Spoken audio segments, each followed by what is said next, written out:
Is Buteyko similar to yoga? Is Buteyko a type of yoga? Is Buteyko compatible with yoga? It is yoga.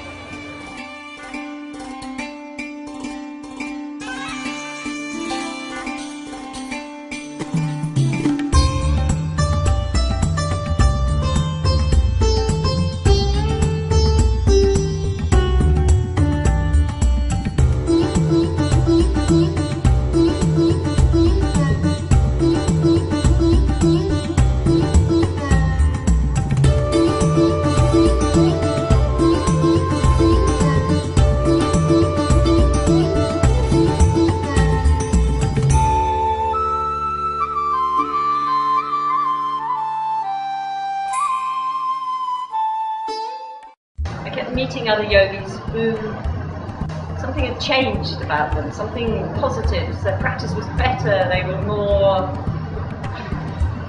juicy. And I asked them, what are they doing? What are they doing? And they said, Buteyko, Buteyko.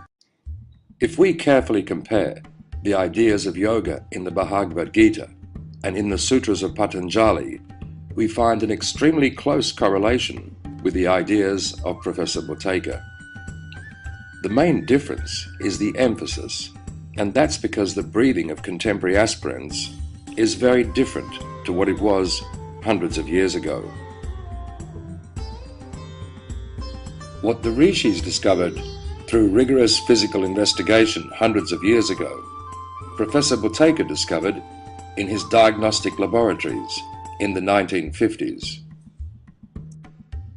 Suspending the breath in the nostrils is recommended in the Bhagavad Gita for transcendentalists. Similarly, very shallow breathing is a key part of Buteyko training. Kumbhaka breath holding and asanas dramatically reduce the breathing, as do Buteyko's maximum pauses or breath holds after exhalation.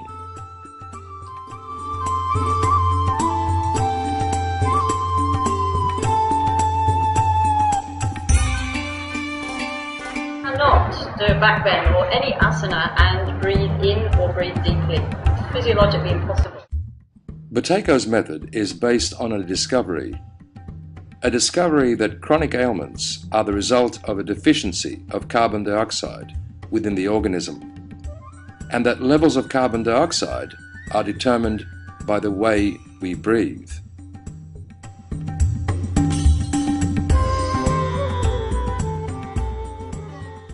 Interesting for me is that the core of core, if you like, the untouchable part of you that normally wavers with excitement when we do something to an extreme, stayed unexcited, but stayed not dull, not absolutely still. I would describe it as a kind of an effervescent stillness, and that's something that I felt perhaps as akin to what prana should feel like. Comparing the role of carbon dioxide in the organism and the qualities of prana or chi reveals a correlation so aligned they are almost interchangeable. Medical scientists have known for decades that carbon dioxide is vital for life, while prana, by definition, is considered a life-sustaining force.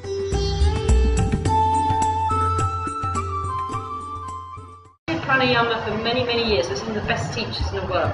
Either I'm a complete idiot or it doesn't really work in the way it's taught. When I started doing Buteyko, I started slightly beginning to get the touch of perhaps what I interpret Patanjali was saying when he said yoga is the cessation or the fluctuations of the mind. Scientific investigations have shown that the synchronicity in which neurons synapse with brain cells is linear to the level of carbon dioxide and is therefore directly related to the rate of respiration. It's a kind of a that's going on inside that I wasn't aware of or wasn't able to tap into before. And of course that has a repercussion in your life outside. So the pendulum swings less. You come back to that center much more. And for me that's it's enough. The natural breath sort of became more natural, supernatural. But all I know is that this experiment that's been going on for me for 2 years so far, a regular practice, is still ongoing. And there's no difference now, very little difference between what's happening in my Buteyko and what's happening in my asana. The two are inseparable. One is feeding into the other, like two rivers feeding into the main stream. And for that, I'm very grateful that I bumped into Christopher eventually and have started this practice. And it's still an ongoing experiment.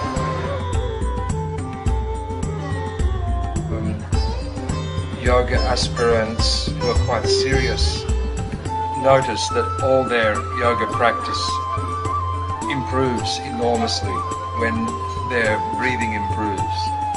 Their asanas become easier and all their yoga practice flows more easily, more naturally, because breath holding and breath control is not some aspect of yoga. It's not some particular exercise that you might practice if you're predisposed to doing so. Breath control is the center. Breath control is the heart of yoga.